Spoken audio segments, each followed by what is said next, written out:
Voilà, bonjour, bonsoir plutôt, bien-aimés. Je tiens à vous saluer à tous les frères et sœurs qui me regardent en ce moment. Je ne suis qu'un simple serviteur de Dieu, le moindre de tous. Je m'appelle Boama-Henri Kitine. Je suis de Marie, donc je tiens à saluer tous les frères et sœurs.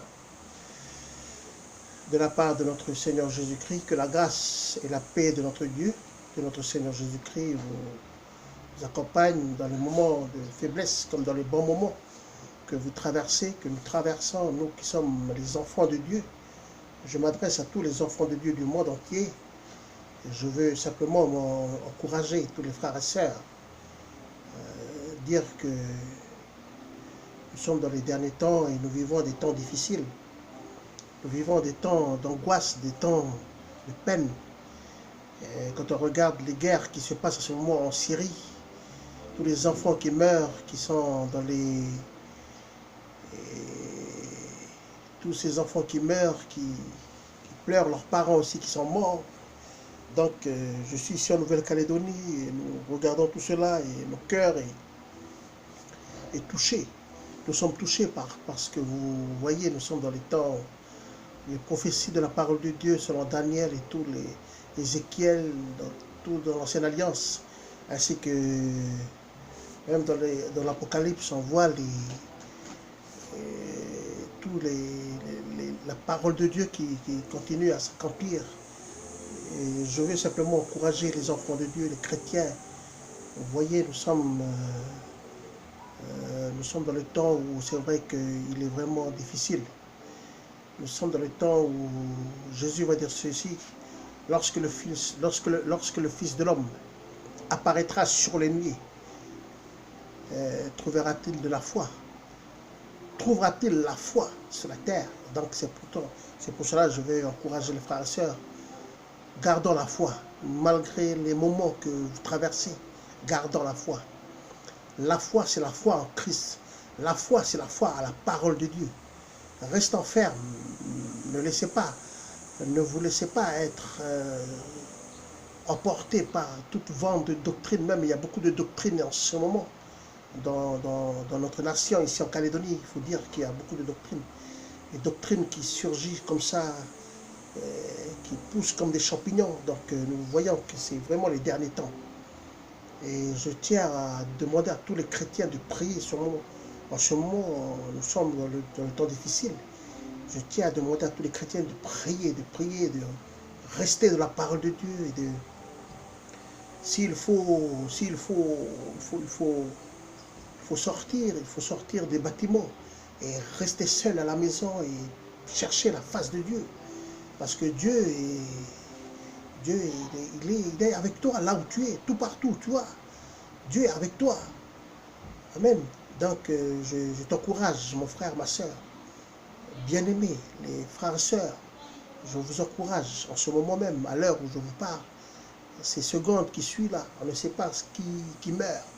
Vous savez, dans le monde entier, tous les 5 minutes, tous les 2-3 secondes, beaucoup de morts en ce moment. Donc, où irons-nous lorsque la mort va nous frapper? Où irons-nous? Il faut se préparer, bien-aimé. C'est important, l'encouragement. Je veux dire que si toi tu passes par des moments difficiles, c'est difficile pour toi en ce moment, c'est juste un encouragement pour t'encourager de la part de ton grand frère là, qui est là devant toi. Je te dis, mon frère, ma soeur, soyez ferme, restez ferme de la parole de Dieu. Lisez la parole de Dieu et retirez-vous loin de la face du monde, cachez dans les endroits secrets où, comme Jean le Baptiste, tous les prophètes qui étaient, avant d'entrer dans le plein ministère, avant d'être face au monde, ils étaient dans le secret. Dieu les a façonnés dans le secret. Et ça, c'est important pour nous. Nous sommes dans les temps où il faut rester dans le secret, c'est important. Jésus va dire que si tu es dans Matthieu, Matthieu va dire ceci, dans Matthieu 6, et le verset 5 va dire ceci, quand tu pries, entre dans ta chambre, ferme la porte derrière toi et prie le Père qui est dans le secret. Donc c'est important parce que le secret, c'est Christ lui-même. La chambre, c'est une personne, son nom, c'est Christ. Vous voyez, lorsque Moïse a reçu, lorsque Dieu a dit à Moïse de venir dans le mont Sinaï, et lorsque Dieu a montré à Moïse comment il faut construire l'arche de l'Alliance et le tabernacle. Donc Dieu, la Bible dit que Moïse, quand il a construit le tabernacle, Dieu lui a montré, lui a dit que lorsque tu vas construire le tabernacle, tu vas faire selon le modèle. Donc selon le modèle, c'est important le modèle. Le modèle, c'est une personne. Le modèle ici, c'est Christ. Le tabernacle parle de Christ lui-même. Parce que dans Luc chapitre 24, le verset 44, Jésus va dire ceci à ses deux disciples. Je disais lorsque j'étais encore avec vous, il fallait que s'accomplisse l'écriture. On va dire ceci, que tout est écrit de moi dans la loi de Moïse, dans les prophètes et dans les psaumes. Donc, quand on parle du tabernacle, il est question de Christ. Donc, quand on regarde le tabernacle, Dieu, lorsque les sacrificateurs viennent dans le tabernacle, lorsqu'ils entrent dans le tabernacle, il faut savoir qu'il y a trois chambres. Il y a le parvis, il y a le lieu saint et il y a le lieu très saint. Et le lieu très saint, il y a un seul sacrificateur qui rentre à l'intérieur, c'est Aaron. Ce n'est pas n'importe qui rentre à l'intérieur. Et quand on rentre dans le lieu saint, il faut savoir que c'est un endroit où c'est le secret. C'est ça Dieu. Dieu, lui, il aime le secret. C'est pour ça, moi, je vais encourager ici, il est question de parler du secret. Le secret avec Dieu. L'endroit ténébreux, c'est dans le lieu très saint. Lorsque Aaron il dépasse ces deux rideaux, de l'autre côté, c'est le lieu très saint. Et dedans, à l'intérieur, il n'y a pas de lumière. Parce que la lumière du parvis, c'est la lumière du jour, c'est le soleil. Et la lumière dans le lieu saint, ça c'est le chandelier. Mais à l'intérieur du lieu très saint, il n'y a pas de lumière. Donc à l'intérieur du lieu très saint, c'est l'endroit où c'est tout noir. C'est là où il y a le bâton d'Aaron, c'est là où il y a l'arche de l'Alliance. Et c'est là où il y a les deux séraphins qui sont là, et les deux anges qui sont là. Donc c'est pour ça que je veux encourager les chrétiens le lieu secret, de retourner dans le lieu secret, dans la chambre. La chambre, c'est Christ lui-même. La chambre, c'est Christ qui veut qu'une femme et un homme, lorsqu'ils sont dans le secret, et il n'y a personne qui rentre à l'intérieur. Parce que c'est dedans que l'homme donne la semence à la femme. Donc lorsque Aaron rentre dans le lieu secret, c'est la semence. Dieu, c'est l'homme. Et Aaron, c'est la parole. Aaron, il vient, il récupère la semence. Il rentre comme étant une femme. Il rentre à l'intérieur pour récupérer la semence.